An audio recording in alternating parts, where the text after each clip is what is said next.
Hello students, तो हम कल कंप्लीट करवा चुके थे ऑस्मोटिक प्रेशर के सवाल 25 तक कंप्लीट हो चुके थे हमारे। हम देखते हैं 26 सवाल। तो 26 सवाल जो हमें दिया गया है वो है हमारा यूरिया के 2% विलयन के 27 डिग्री सेल्सियस ताप पर परासरण दाब की गणना कीजिए। बस यहाँ पर हम देख लेते हैं। सबसे पहले दिया क्या है हमें 2% यूरिया विलयन, 2% यूरिया सॉल्यूशन। सिंपल क्वेश्चन है, सेम है। तो 2/100 जो कि हमारा W/V, यानी W ऊपर होगा और नीचे V होगा, और वो किस में होगा, ml में होगा। हमने आपको लिखवाया है W/V प्रतिशत सांद्रता। यहाँ लिख देते हैं यूरिया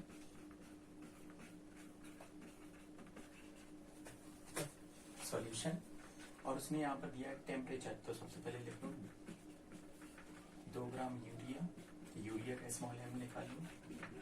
यूरिया का स्मॉल m इक्वल आपको मालूम है 16 होता है। ओके, अब हम देख लेते हैं यहाँ पर 60 होता है। अब देख लो यहाँ पर क्या है, स्मॉल टी दिया है 27 डिग्री सेल्सियस, इसको कैपिटल टी में कन्वर्ट कर लो। 27 डिग्री सेल्सियस प्लस 273 केल्विन में कन्वर्ट कर लेते हैं, तो ये हो जाएगा हमारा 300 केल्विन। ओके, एस बराबर हमें वैल्यू दी गई है 0.0821 लीटर मोल केल्विन। ये वैल्यू हमें दी गई है। तो हम बस यहाँ पर करते क्या है, सारी चीजें मालूम है हमें। तो फॉर्मूला वही होता है वॉन-टॉप समीकरण से। वॉन-टॉप समीकरण से बस PVM बराबर WST निकालना क्या P, तो बस P बराबर हो जाएगा WST/VM। अब हम देखते हैं यहाँ पर आयतन नहीं लिखा हुआ है हमने, तो हम देख लेते हैं पहले। V बराबर दिया गया है 100 ml, जो कि लीटर में जैसे हम कन्वर्ट करेंगे तो हो जाएगा 0.1 लीटर। वैल्यू रख सकते हैं आप यहाँ पर। इसे सॉल्व करने के बाद जो हमारा फाइनली वैल्यू रख देते हैं हम यहाँ पर। P बराबर W जो हमें दिया गया है वो कितना है, 2 × 0.0821 इंटू टेम्परेचर है बटे V 0.1 इंटू M कितना है 60। जब हम इसे सॉल्व करेंगे तो P इक्वल जो वैल्यू है वो हमारी आएगी 12.4480 M। ओके, नेक्स्ट क्वेश्चन देख लेते हैं यहीं पे। ये कंप्लीट हो गया हमारा 27। तो 27 क्वेश्चन जो है वो दिया गया है हमें। यहाँ पर पूछा गया है 15 डिग्री सेल्सियस ताप पर सुक्रोज के 5% विलयन का परासरण ताप। तो बस लिख दो यहाँ पर 5% सुक्रोज विलयन, सुक्रोज विलयन।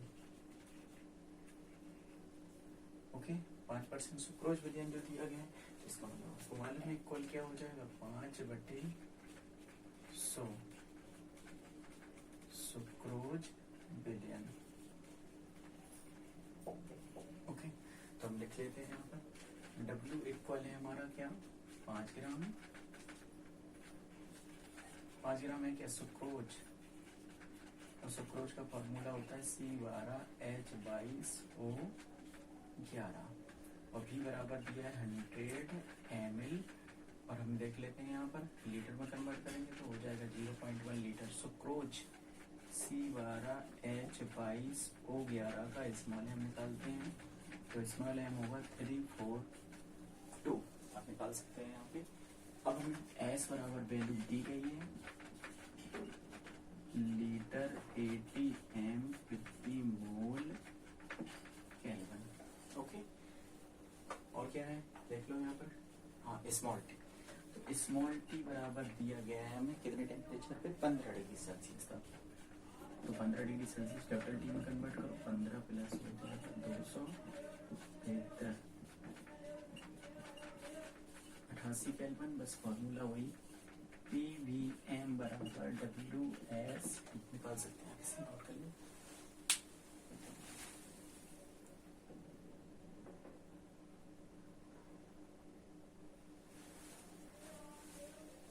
ओके, नोट हो गया।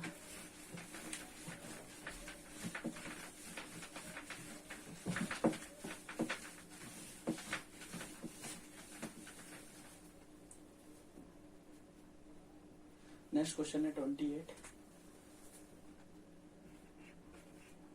28 क्वेश्चन में वो बोल रहे हैं यहाँ पर एक पदार्थ के 2.5 ग्राम प्रति 200 ml विलयन का 15 डिग्री सेल्सियस ताप पर परासरण दाब 60 cmHg है। तो इस विलयन का परासरण दाब क्या होगा यदि तापक्रम बढ़ाकर 27 डिग्री सेल्सियस कर दिया जाए।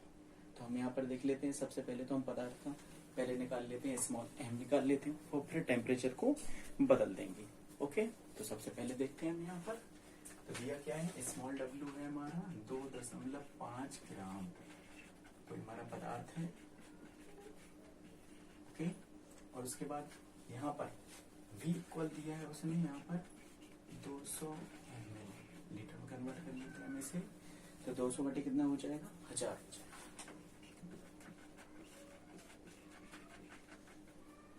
सॉल्व करो कितना हो जाएगा, 0.2 क्या लीटर हो गया। अब उसने बोला है यहाँ पर कितने टेम्परेचर पे दिया गया है, 15 डिग्री सेल्सियस तापमान। तो स्मॉल टी बराबर है 15 डिग्री सेल्सियस। चेंज करो इसे, 15 डिग्री सेल्सियस प्लस क्या हो जाएगा 273 केल्विन, ये हो गया 288 केल्विन। ओके, अब हम देख लेते हैं यहाँ पर क्या कंडीशन दी गई है। ये चीज क्लियर हो गई हमारी। पदार्थ है एस का मान दिया गया है 0.0821 लीटर ATM 50 मोल केल्विन। ओके, ये चीज क्लियर हो गई हमारी। अब हम देख लेते हैं यहाँ पर क्या है। तो जो हमें पहले अब P बराबर कितना दिया गया है 60 cmHg, और cmHg को ATM में कन्वर्ट करने के लिए cmHg को 76, जबकि mmHg को ATM में कन्वर्ट करने के लिए 760 का डिवाइड करते हैं। ओके, तो हमें इतनी कंडीशन हो गई हमारी।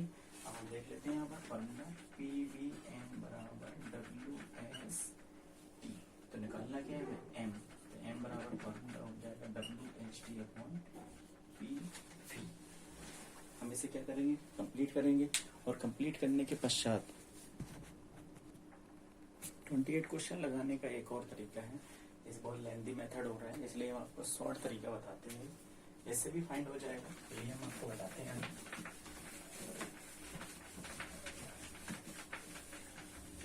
जो कि डायरेक्टली हमने पढ़ा हुआ है, इसमें आपने पढ़ा होगा चार्ल्स वॉनट्रॉप का नियम।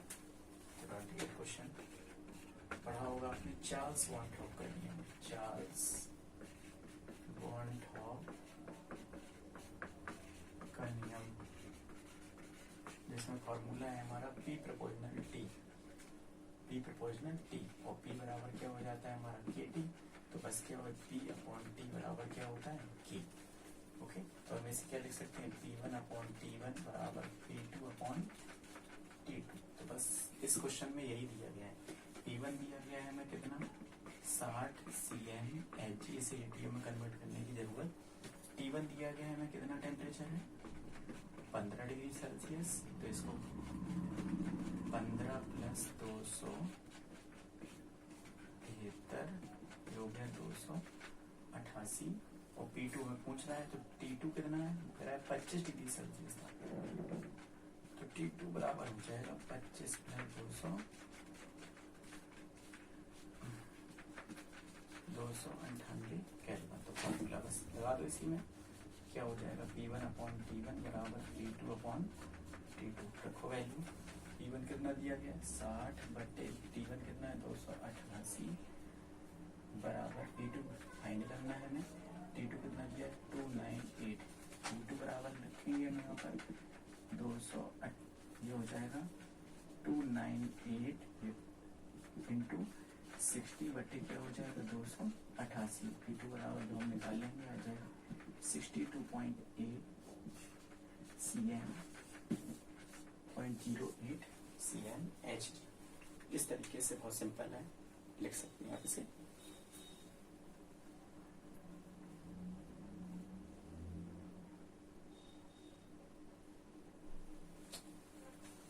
ओके, नेक्स्ट क्वेश्चन देखते हैं हम यहाँ पर।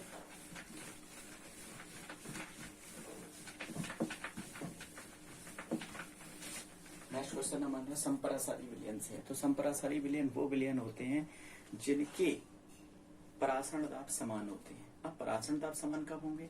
स्थिर ताप पर, यानी जब टेम्परेचर समान होंगे तो परासरण दाब भी कैसे होंगे? समान। और अब जब कंडीशन परासरण दाब समान होने का मतलब क्या हो गया? यानी परासरण की क्रिया किसी भी दिशा में नहीं होगी, तो इसका मतलब क्या कंडीशन होगी? और जब परासरण क्रिया किसी भी दिशा में नहीं होगी तो इसका मतलब दोनों विलयनों की सांद्रताएं बराबर है। तो बस मान लीजिए दो विलयन है हमारे, ये हो गया हमारा Ca, एक विलयन की सांद्रता Ca है और दूसरे विलयन की सांद्रता, ये मान लो दो विलयन है A और B, एक विलयन की सांद्रता Ca और दूसरे विलयन की सांद्रता क्या है? Cb। तो आपको मालूम है यहाँ पर सांद्रता क्या होती है? N अपॉन, तो Na अपॉन, ओके, ये हो गया हमारा Va और यहाँ क्या हो जाएगा हमारा? Nb अपॉन Vb, ये हो जाएगा। लेकिन अगर कंडीशन क्या हो जाए, हमें ग्राम में दिया गया हो विलय का भार, तो संतुलता है और इन दोनों के परासरण दाब कैसे हैं? बराबर। तो इसका मतलब इस विलयन का परासरण दाब इस विलयन के परासरण दाब के बराबर है। तो बस कंडीशन आपको हम यहाँ पे लिख भी देते हैं, अगर इस तरीके से लिखना चाहें Pa या Pb करके कोई मतलब नहीं है, लेकिन तो बस यहाँ पे क्या हो जाएगा, अगर चूंकि n बराबर फॉर्मूला होता है W अपॉन M, लिख सकते हैं हम यहाँ पर क्या हो जाएगा, यहाँ पर WA upon MA into VA बराबर, क्योंकि दोनों विलयन कैसे हैं? समपरासारी विलयन है, तो यहाँ हो जाएगा हमारा WA upon ME into VV। इस फॉर्मूले से हमारे समपरासारी विलयन वाले सवाल है। ओके, तो बस इसके बाद जो हमें क्वेश्चन दिया गया है वो क्वेश्चन है हमारा 29, और 29 क्वेश्चन में वो ये कह रहा है कि हमें दिया गया है गन्ने की शक्कर 342, ओके, और वो यहाँ पर दे रहा है 5% विलयन पदार्थ X के 1% विलयन का संपरासारी है। X कोई विलयन दिया गया है 100, तो सबसे पहले यहाँ पे लिख लेते हैं पहले तो गन्ने की शक्कर यानी सुक्रोज, और दूसरी साइड है हमारा X कोई पदार्थ। अब यहाँ पर इसका दिया गया है हमें अणुभार कितना, इसको A मान लिया हमने, तो Ma बराबर दिया गया है, सवाल में ही दिया गया 342, और वो कह रहा है 5% विलयन, तो 5% विलयन का मतलब आप अच्छे जानते हो कि 5/100, इसका मतलब WA बराबर है 5 ग्राम, ओके, और VA बराबर है 100 ml, लीटर में कन्वर्ट करेंगे 0.1 लीटर। X की को कह रहा है 1% विलयन का संपरासारी है, यहाँ पर 1% विलयन मैं थोड़ा सा 1/100, तो W बराबर हो गया हमारा 1 ग्राम और V बराबर हो गया 100 ml, लीटर में कन्वर्ट करेंगे तो आपको मालूम है कितना हो जाएगा 0.1 लीटर। चूंकि विलयन कैसे, अब यहाँ पर पूछ क्या रहा है वो हमसे, इसमें इसको मान लो WB, इसको मान लो MB, ये फाइंड करवा रहा है, तो बस चूंकि विलयन समपरासारी है और समपरासारी विलयन में क्या कंडीशन होती है, इसका मतलब PA बराबर किसके होगा? PB के, यानी दोनों विलयनों के परासरण दाब कैसे होंगे? बराबर। इसका अणुभार पूछ रहा है, तो बस फॉर्मूला हो जाएगा यही वाला WA अपॉन MA इंटू बराबर, मालूम है आपको यहाँ पर क्या कंडीशन हो जाएगी? B अपॉन इंटू B, रखो W ए का मान कितना है 5/MA 342 इंटू 0.1 इक्वल WB कितना है 1, MA कितना MB फाइंड करना इंटू 0.1, ओके, तो बस MB बराबर 342 इंटू 0.1 अपॉन 5 इंटू 0.1, कैंसिल हो जाएगा। MB आपको मालूम है अगर हम इसका डिवाइड करेंगे, जब हम इसका डिवाइड करते हैं तो डिवाइड आपको मालूम है कितना आ जाएगा 68.4।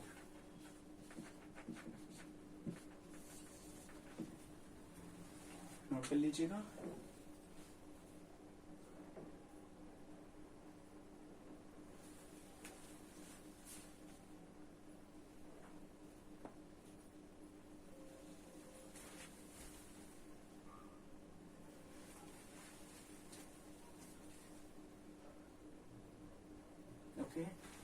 नेक्स्ट क्वेश्चन,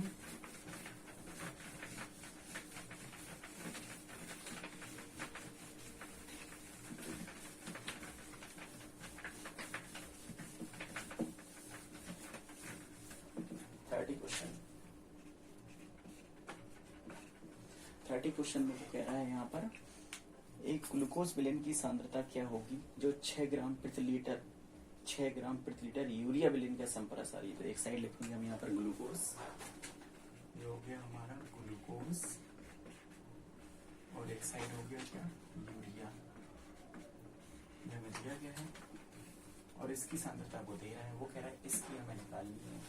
ओके, तो आपको मालूम है सिंपल सा, अब वो कितना कितना दे रहा है, 6 ग्राम प्रति लीटर, तो 6 ग्राम प्रति लीटर, तो W बराबर प्रति लीटर का मतलब 1 लीटर हो गया। ओके, तो W इसको मान लेते हैं यहाँ B, 6 ग्राम दिया गया है। ओके, हो गया ये हमारा यूरिया का निकालना, NH2CONH2 का B बराबर क्या हो जाएगा हमारा, आपको मालूम है 60।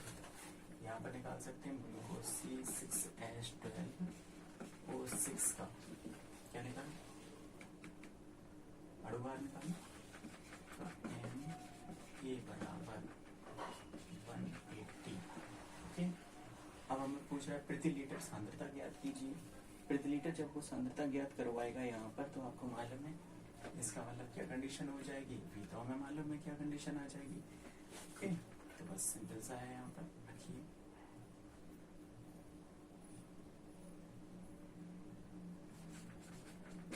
एक लीटर मान लो, ये बराबर फाइंड करवा रहा है, लिक्विड चूंकि विलयन कैसे हैं, संपरासारी।